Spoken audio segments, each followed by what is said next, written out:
We passed the bipartisan infrastructure bill, a record amount of money for infrastructure. People sort of read about it, maybe they read a line, but, you know, it's abstract.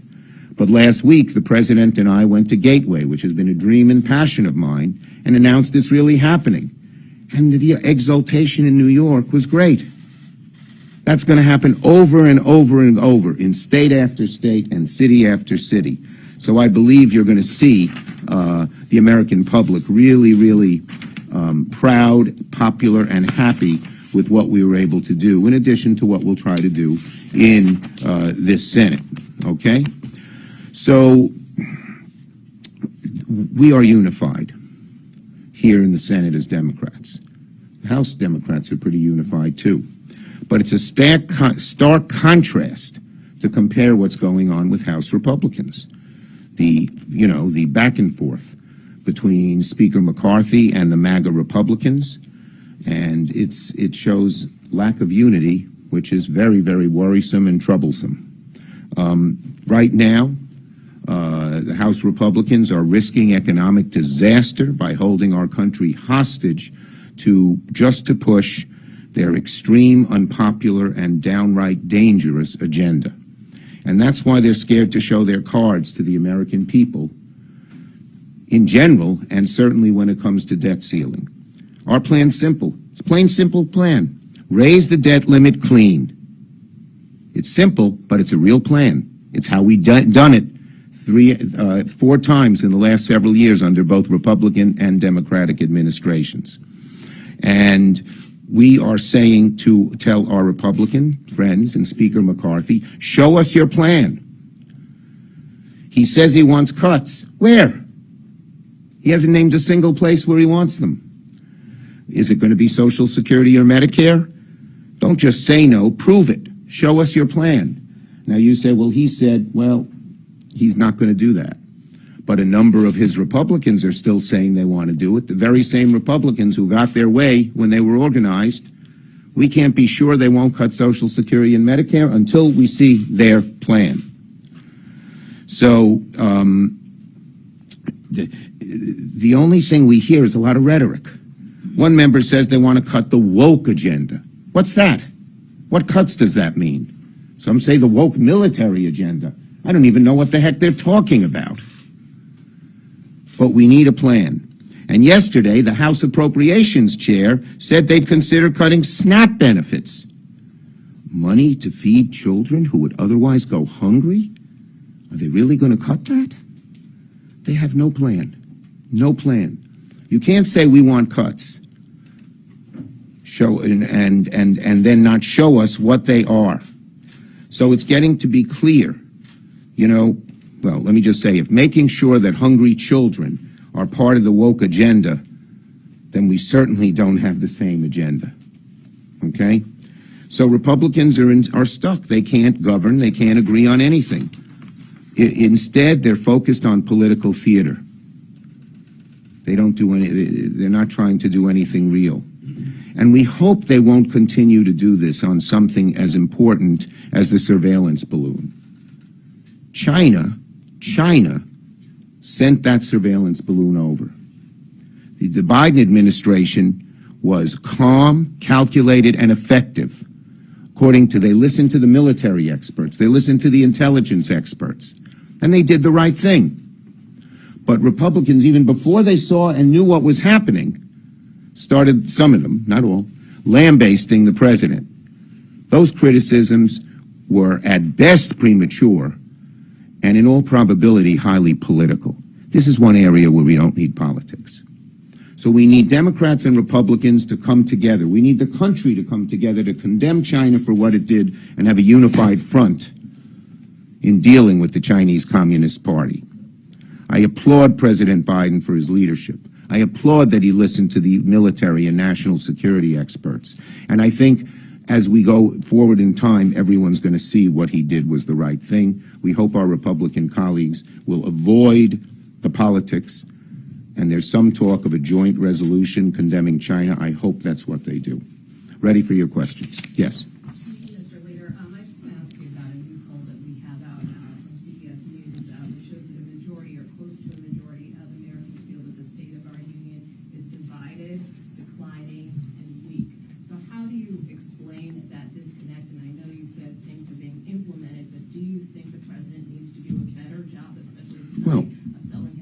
Well, I think the president will do a very good job at selling the accomplishment. From what I hear, there are like 40 million people to watch. It's not the Super Bowl, but it's a heck of a lot of people. And I think he will do a good job in letting people know. But part of it is a process. You pass legislation, the next day all the things, we don't have 100 bridges built or 20 chip fab plants built. It happens. And over the next year or two, people are going to see these accomplishments. They are really strong. Anyone who's looked at them compares the Senate that we've led and gotten this legislation done and originated a lot of it, like the insulin bill, which we originated here. It says it's great.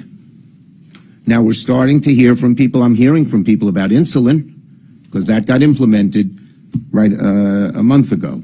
We're starting to hear, or I said it, I heard from people about Gateway and the jobs, but it's going to take a little bit of time, but we have to focus on implementation. It's very important to show the American people in concrete, real terms, in job terms, in dollar terms, what we've done. And let's look at some of the facts. Unemployment is low. Job creation is high. Wages go up. So things are getting done, but obviously we have to keep pushing and pushing and pushing to get that done. Yes? Senator Schumer, one area where there is bipartisanship is in demanding access, your Senate Intelligence Committee members, in a bipartisan way, demanding access to the actual documents that were seized at the Biden, Trump, and Pence properties. I wonder if you support that effort, and then what are you doing, if so, okay, to ensure, assuming that Republicans are, as they say, slowing the agenda in the Senate in protest? Okay.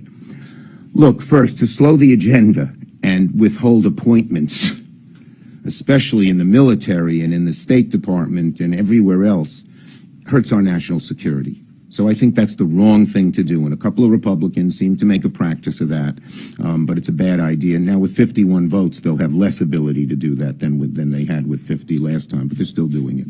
On the specific question, I've talked to Mark Warner on several occasions. I support his efforts for the Intelligence Committee to gain some access to what these documents are. He's working on that. The administration knows I've supported his efforts, and I think they're going to be successful. Yes?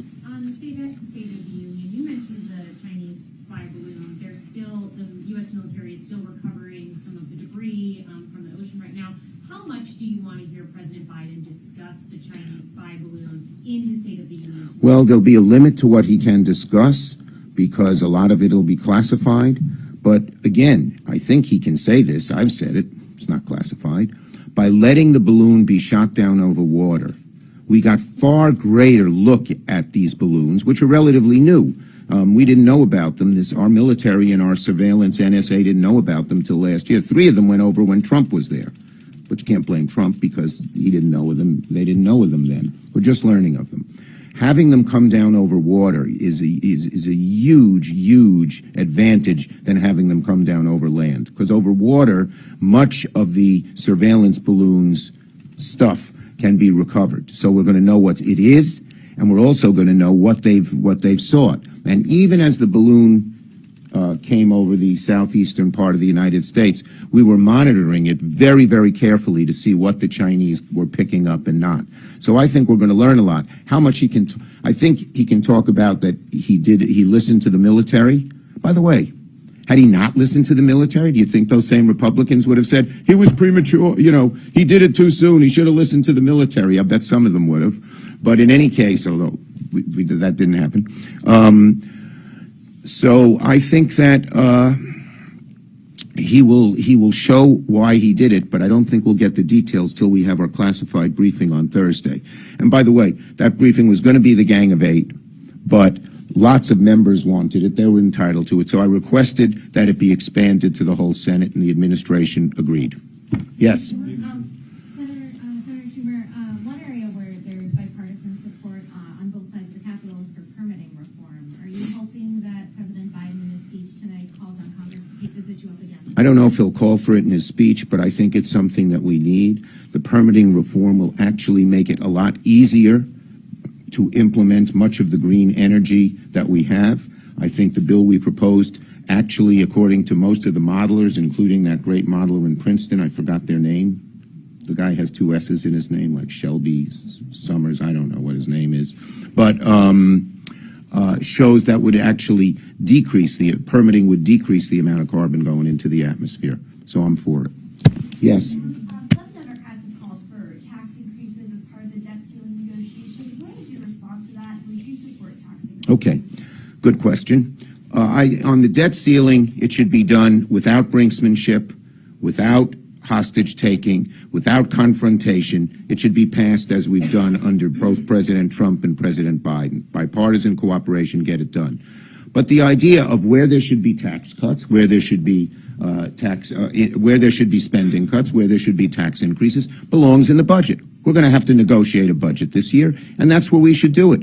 I agree that too many very ultra-rich people, too many big corporations, even after the IRA, don't pay their fair share of taxes, and I'd like to see that on the table, but not as a demand that unless we get that done, we're not going to pass the debt ceiling. Last one.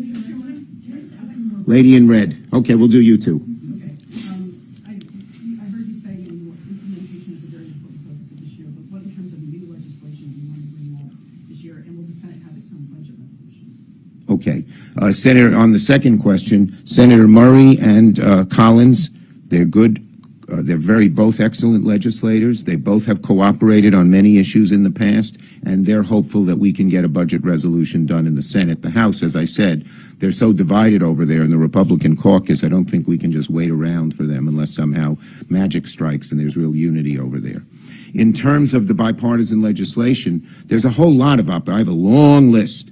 But I have to discuss that with my Senate colleagues, with my Republican colleagues, with the House, and you'll be seeing in the next little while some bipartisan legislation that we think can move forward. Thank you, everybody. Oh, yes,